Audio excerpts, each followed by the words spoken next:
বন্ধুরা, উড়িষ্যায় অবস্থিত জগন্নাথ মন্দির সবসময় রহস্যের মধ্যেই ছিল। যেমন মন্দিরের ওপর দিয়ে কোনো পাখি বা বিমান যাতায়াত করে না। মন্দিরের বাইরে থেকে ভেতরে আসলেই সমুদ্রের গর্জন বন্ধ হয়ে যায়। মন্দিরের চূড়ায় স্থিত ধ্বজা বা পতাকা বাতাসের উল্টো দিকে ওড়ে। এছাড়াও রয়েছে আরও অনেক রহস্যময় তথ্য। এই রহস্যময় তথ্যগুলি সম্পর্কে জানতে হলে আই বাটন ও ডেসক্রিপশন বক্সে লিঙ্ক থেকে দেখে আসতে পারেন। তবে কলিযুগের সমাপ্তি কখন কিভাবে হবে সেই বিষয়ে অনেক ভবিষ্যৎবাণী এর আগে আপনি শুনেছেন, কিন্তু আমাদের দেশে এমন এক আশ্চর্য মন্দির আছে যেখানে কলিযুগের সমাপ্তির 9টি ভবিষ্যৎবাণী সত্যি হয়েছে। তাহলে বন্ধুরা, আসুন ওই ভবিষ্যৎবাণী সম্পর্কে এক এক করে জানি এবং ওই ভবিষ্যৎবাণীগুলি কিভাবে সত্যি হয়েছে তাও জানবো এই ভিডিওর মাধ্যমে। বন্ধুরা, আপনাদের প্রিয় মায়াপুর চ্যানেলে সুস্বাগতম। ভিডিওটি ভালো লাগলে লাইক ও শেয়ার করবেন এবং কমেন্ট বক্সে জয় জগন্নাথ লিখতে ভুলবেন না। চলুন শুরু করি আজকের ভিডিও।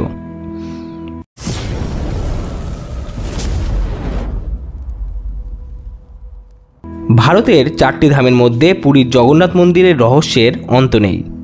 উড়িষ্যায় অবস্থিত এই মন্দিরে শ্রী জগন্নাথ, বালভদ্র এবং সুভদ্রা দেবীর মূর্তি স্থিত আছে। কথিত আছে ভবিষ্যমল্লিকা নামে একটি গ্রন্থে মহাপুরুষ অচ্যুতানন্দ দাস মহারাজ অনেক ভবিষ্যৎবাণী লিখেছেন। তার মধ্যে 9টি ভবিষ্যৎবাণী ওই উড়িষ্যার জগন্নাথ মন্দিরের সাথেই সম্পর্কিত ছিল, যেখানে কলিযুগের ধ্বংসের সংকেত দেয়।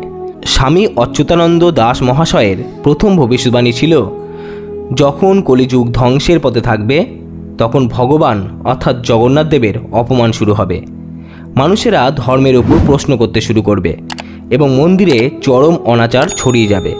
দর্শক বন্ধুরা, জগন্নাথ মন্দিরে প্রতি 12 বছর অন্তর নতুন মূর্তি স্থাপিত হয় এবং এর তিথি ও লগ্ন আগে থাকতেই ঠিক থাকে, কিন্তু 2015 সালে তিথি অনুযায়ী মূর্তি স্থাপিত হয়নি, বরং তার পরিবর্তে পরের দিন দুপুরবেলা হয়েছে।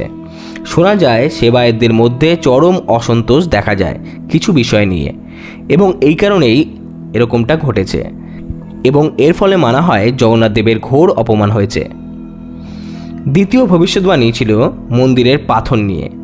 ভবিষ্যমল্লিকা গ্রন্থে বলা হয়েছে, মানুষের পাপের পাল্লা যখন ভারী হবে মন্দিরের পাথর আপনা আপনি পড়তে থাকবে।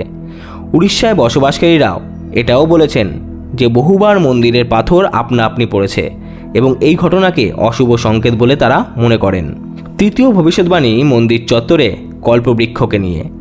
স্বামীজি লিখেছেন, যেই কল্পবৃক্ষ ভগবানের প্রতীক, যাকে উপড়ে ফেলা অত সহজ নয়, সেই কল্পবৃক্ষ একদিন ভয়ঙ্কর তুফানে ভেঙে পড়বে। 2019 সালে ভয়ঙ্কর তুফানে এই ভবিষ্যৎবাণীও সত্যি হয়েছে।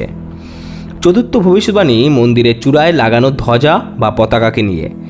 ভবিষ্যমল্লিকাতে আছে, যদিও এই পতাকা কখনো বিশাল হাওয়াতেও পড়ে যায় না, কিন্তু একদিন এটিও সমুদ্রে ভেসে যাবে। 2019-এর মহা তুফানে এই পতাকা উড়ে গিয়ে সমুদ্রে ভেসে যায়। এই ঘটনার পর সেখানকার মানুষের মধ্যে ভয়ের সঞ্চার হয় এবং তারা ভাবতে থাকেন মহাপ্রলয় আসার অশনি সংকেত এটি।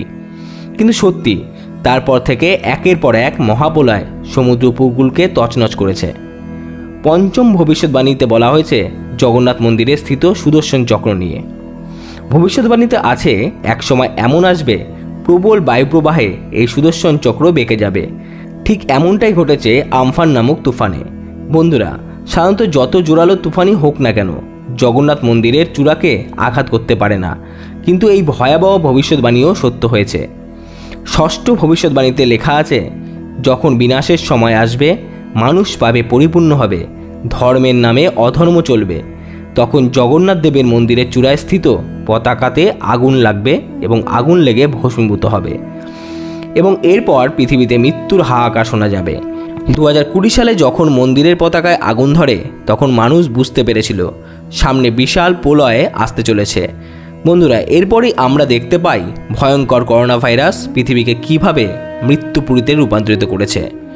সপ্তম ভবিষ্যৎবাণীতে বলা হয়েছে, পতাকায় আগুন ধরার পর এমন সময় আসবে ভগবান জগন্নাথ, বালভদ্র ও সুভদ্রা দেবীর পোশাকেও আগুন লাগবে। জগন্নাথ মন্দিরে সেবায়েতদের থেকে জানা যায় এই ভবিষ্যৎবাণীও নাকি সত্যি হয়েছে। অষ্টম ভবিষ্যৎবাণী। বন্ধুরা, জগন্নাথ মন্দিরের ওপর দিয়ে কোনো বিমান কেন, কোনো পাখিও উড়ে যায় না, কিন্তু কিছুদিন আগে আমরা বিভিন্ন নিউজ চ্যানেলে শুনেছি চূড়ায় একটি শকুন বসেছিল। এই শকুন বসার অর্থ হলো মানুষের প্রতি লোভ, লালসা, ধর্মের প্রতি অশ্রদ্ধা। জেনেও অবাক হবেন, এটিও ভবিষ্যৎবাণীতেই ছিল। নবম ভবিষ্যৎবাণীতে বলা হয়েছে, যখন মানুষের পাপের ঘোড়া পূর্ণ হবে, কল্কি অবতারের সময় আসবে, তার আগে উড়িষ্যায় রক্তের বৃষ্টি পড়বে। এটা কিভাবে ঘটবে বলতে পারবো না, তবে সব ভবিষ্যৎবাণী যখন সত্য প্রমাণিত হয়েছে, তবে আমরা ধরে নিতে পারি এই ঘটনাও কোনো না কোনোভাবে ঘটবে নিশ্চয়ই। ভবিষ্যৎ পুরাণে বলা হয়েছে 5000 সালের মধ্যে কলিযুগ ধ্বংস হবে এবং কালচক্র সম্পূর্ণ হবে। সেই ধ্বংসের ইঙ্গিত আমরা প্রতিনিয়ত পাচ্ছি। এখন ধর্মের নামে চলে অধর্ম, পুণ্যের বদলে চলে পাপ। মানুষের মধ্যে আর আবেগ নেই, আছে শুধু হিংসা, ক্রোধ, লালসা। বন্ধুরা, আপনাদের কাছে অনুরোধ, ভিডিওটি কেমন লাগলো কমেন্ট বক্সে অবশ্যই জানাবেন। খারাপ লাগলেও অবশ্যই জানাবেন, যাতে আমরা ভিডিওগুলিকে ইমপ্রুভ করতে পারি। ভালো থাকুন, সুস্থ থাকুন। আবার দেখা হচ্ছে নতুন কোনো ভিডিওতে। ধন্যবাদ।